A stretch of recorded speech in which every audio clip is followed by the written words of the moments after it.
ГСП онлайн. Городские новости сейчас.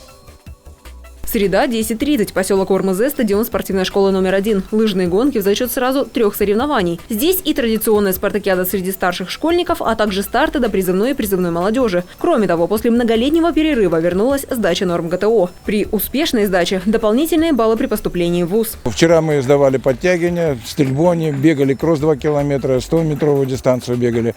Это им идет зачет. До марта месяца мы должны подать все результаты в Казань, где считаются их значки, и будет присваиваться золотой или серебряный значок.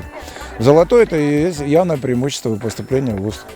Участвуют около 270 человек, на 100 меньше, чем в предыдущие года. Организаторы считают, причина в недавнем карантине, из-за которого закрывали школы. Поэтому судьи решили пойти ученикам навстречу, допустить к участию в другие дни, но после рассмотрения причин судейской коллегией. 3 соревнования, 2 дистанции. Для девушек, сдающих нормы ГТО, 3 километра, для всех остальных 5. В прошлые года я сюда приходил, было намного легче. Сегодня почему-то вообще не идет. Дистанция очень тяжелая, очень большое количество подъемов. Особенно в самом начале, вот у тебя вроде сил много, ты даже быстро не стартуешь, но вот как бы по ходу дистанции на этих подъемах самих очень сильно устаешь. Потом уже даже нету сил ехать по прямой. Несколько километров на лыжах – это не только погоня за золотыми значками. Главная цель соревнования – популяризация этого вида спорта. Тенденцию перенимают городские предприятия. За успешную сдачу норм ГТО сотрудников премируют. Приятные бонусы поддерживают желание ухтинцев быть активными.